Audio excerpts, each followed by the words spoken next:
आज આપણે ફટાફટ લીંબુ શરબત બની જાય એવી આપણે રેસીપી બનાવવાની છે। તો ઘા ભેગો આપણે તૈયાર લીંબુ શરબત થઈ જાય છે। તો એના માટે આપણે ખાંડ લેવાની છે। તો આપણે એક વાટકીનો માપ લઈ લેવાનો છે। તો 4 વાટકી આપણે ખાંડ લેવાની છે। તો 4 વાટકી આપણે ખાંડ લીધી હોય તો એમાં આપણે 1/2 વાટકી પાણી લેવાનું છે। તો માપ આપણે એક જ રાખવાનો છે વાટકીનો, કેમ કે અલગ માપ નથી રાખવાનો।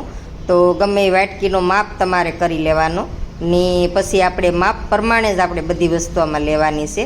તો 4 વાટકી ખાંડ હોય તો એમાં આપણે 1/2 વાટકી પાણી લેવાનું છે ને એને આપણે સાહણી બનાવવાની છે।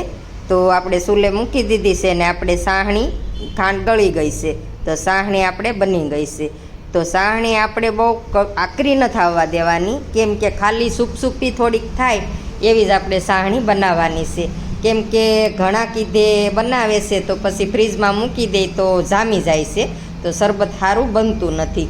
તો આપણે એ રીતે નથી બનાવવાની। તો હું તમને ચોખ્ખી દેખાડું છું, કેમ કે આપણે હાવ જરાક ખાલી સૂપસૂપી થાય એ રીતની સાહણી બનાવવાની છે ને પછી આપણે ગેસ બંધ કરીને આપણે હાવ ઠરવા દેવાની છે। કેમ કે લીંબુનો રસ નાખ્યા પહેલાં સાહણીને હાવ ઠરી જવા દેવાની। ગરમ સાહણીમાં તમે નાખશો તો લીંબુ શરબત તમારે કડશું થઈ જશે। તો આપણે જે વાટકીથી બધો માપ લીધો છે તો એ જ 1 વાટકી આપણે લીંબુનો રસ લીધો છે। તો એ 1 વાટકી લીંબુનો રસ નાખવાનો છે આપણે એટલી સાહણીમાં ને એને સારી રીતે આપણે પહેલાં મિક્સ કરી લેવાનું છે। તો સાહણી તમારે ભૂલ નહીં કરવાની, સાહણી હાવ ઠરી જવા દેવાની ને પછી જ આપણે એમાં લીંબુનો રસ નાખવાનો છે, ત્યાં સિવાય નાખવાનો નથી, નકર તમારું લીંબુ શરબત બગડી જશે। પછી આપણે એમાં હંસળ નાખવાનું છે। તો સ્વાદ પ્રમાણે આપણે હંસળ ને મીઠું 2 વસ્તુ નાખવાનું છે ને પછી આપણે એને સારી રીતે મિક્સ કરી લેવાનું છે।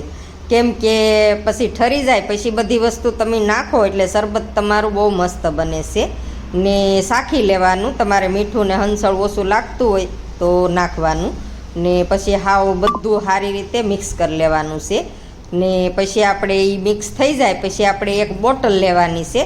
તો તમે કાચની બોટલ કે પ્લાસ્ટિકની બોટલ ગમે એ બોટલ લઈ શકો ને પહેલાં તમારે ગાળી લેવું હોય તો પહેલાં ગાળીને પછી ડાયરેક્ટ બોટલમાં ભરી લેવાનું ને મારી પાસે આવી ગવણી છે તો હું એમાં ડાયરેક્ટ ગાળીને બોટલમાં ભરું છું।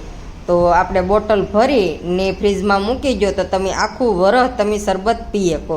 કેમ કે આપણે મહેમાન આવે તો બહુ તકલીફ થાય છે કે ઝટપટ બને નહીં ને આ રીતે આપણે બનાવેલું હોય તો આપણે મહેમાન આવ્યા હોય તો ફટનારું આપણે બનાવી ને ઘા ભેગા આપણે દઈ દઈએ। તો આ હું તમને શરબત બનાવીને દેખાડું છું। તો આપણે 2 થી 3 ચમચી આપણે રાખ્યું છે શરબત। તો હવે એમાં આપણે 1 ગ્લાસ પાણી નાખ્યું છે ને પાણી નાખીને સારી રીતે આપણે મિક્સ કરી લેવાનું છે। તો મેં પેલું ચાખી લીધું છે, કેમ કે આપણે નિમક ને મીઠું બરોબર જ છે ને પછી ગ્લાસમાં લઈને આપણે જો બીજા ગ્લાસમાં નાખીને આપણે ગમે એ મહેમાન હોય તો એને તમે તરત આપી શકો। તો આ રીતે શરબત બનાવીને જરૂરથી ટ્રાય મારજો ને મારા વિડીયા ગમતા હોય તો લાઇક, શેર ને સબસ્ક્રાઈબ કરવાનું નહીં ભૂલતા।